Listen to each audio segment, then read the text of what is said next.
اسی سے جسم کی خشکی ختم ہوتی ہے، اس سے بڑھ کر دافع سوزش کوئی دوا نہیں۔ البتہ دوسرے درجے پر خالص زیتون کا تیل ہے، جس میں باقی نباتاتی تیل کی نسبت گندک کی مقدار قدرے زیادہ پائی جاتی ہے۔ اسی قبیل کی اور دیگر اشیاء بھی ہیں، لیکن تفصیل طویل ہے۔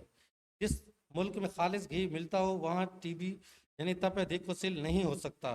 فالج اور شوگر کے لیے بے حد مفید ہے، اس کا جسم پر ایسا ہی اثر ہوتا ہے جیسے پرزوں پر تیل اثر کرتا ہے۔ یہ حیوانی گندک ہے، دوسرے معنوں میں اس کو روغن گندک کہہ دیں، جس کے لیے کیمیا بنانے والے ترستے ہیں کہ ہر دھات کو سونا بنا دیتا ہے۔ دنیا کی واحد مفرد شے گندک ہی ہے، جو انسانی جسم کے 99% امراض کو نہ صرف دور کر سکتی ہے بلکہ جسم کو کندن بنا سکتی ہے، اور گھی میں بالکل تیار اور بے ضرر گندک ہے۔ اور گھی کو میں جو گندک ہے اس کو بنانے اور اس سے ڈرنے کی بالکل ضرورت نہیں، البتہ اپنے معالج سے مشورے کے مطابق استعمال کریں۔ روٹین کے استعمال تو کر سکتے ہیں اس وقت تک کہ جب تک وہ آپ کو چھوٹی موٹی علامات تکلیف کی پیدا نہ کرے۔ اگر کچھ ایسے مسائل ہوں تو پھر اپنے ماہر علاج بالغذا سے رجوع کریں۔ گھی بھی جسم میں سونے کے خواص پیدا کر دیتا ہے۔ محقق طب مجدد دورہ حضرت حکیم انقلاب المعالج ڈاکٹر دوست محمد صابر ملتانی رحمۃ اللہ علیہ کی تحقیق کے مطابق انسانی غذا صرف دیسی گھی ہے، جو کبھی گوشت، کبھی دودھ اور کبھی اناج کے ساتھ کھایا جاتا ہے اور انسان کو زندگی، قوت اور صحت بخشتا ہے۔ ہر قسم کا بنسبتی تیل اور گھی اس کے مقابلے میں زہر ہے۔ یہ تیل سے تیار ہوتا ہے اور تیل جسم میں تیزابیت پیدا کرتا ہے، گندک پیدا نہیں کرتا، اور جب تیل میں تیز ادویات اور گیس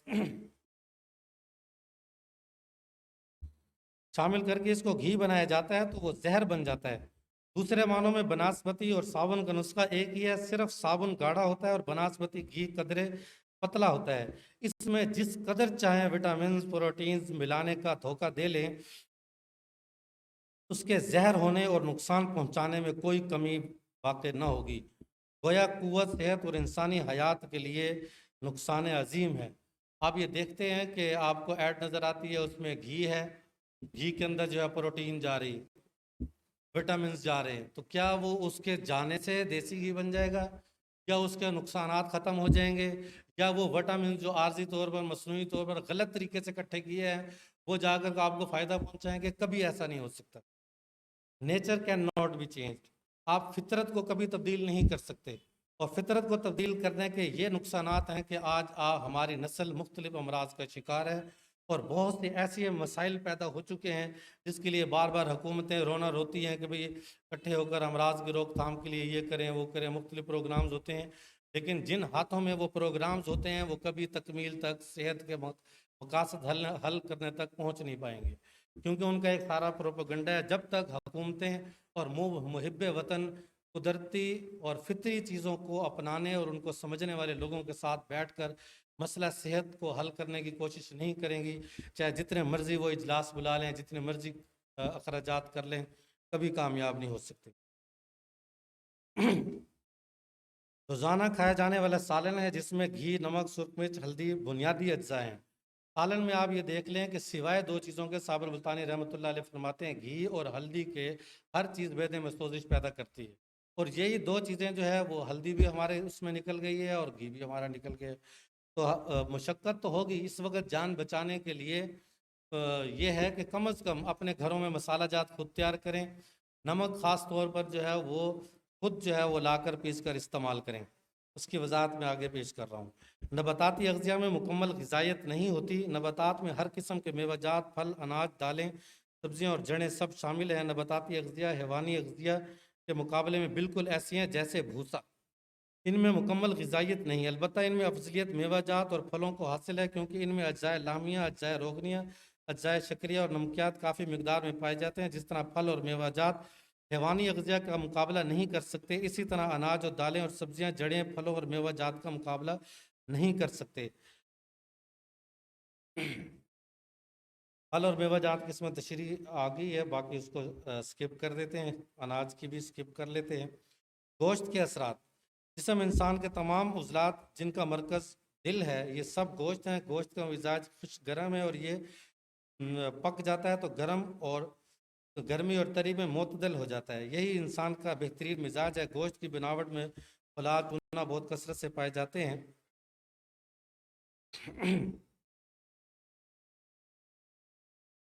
اسی طرح مختلف قسم کے اعضائے حیوانی مختلف قسم کی رطوبات و حرارت اور نمکیات اور دیگر اجزائے خون بناتے ہیں. ان میں سے اگر کسی کو بھی استعمال کیا جائے تو وہ جسم میں جا کر وہی اثرات و اجزاء پیدا کر دے گا. علاج بالغذا کے لیے یہ بہت بڑا خزانہ ہے اور یہ ساری چیزیں آپ کی فارمیسی ہیں اور آپ کی میڈیسن ہے. اس سے آپ خطرناک سے خطرناک امراض کا علاج کر سکتے ہیں. چرند پرند اور حیوانی گوشت کے اثرات. مختلف چرند پرند اور حیوانات کے گوشت میں قدرت نے بہت فرق رکھا ہے. اگر ہم بکری کے گوشت کو مزاج کے لحاظ سے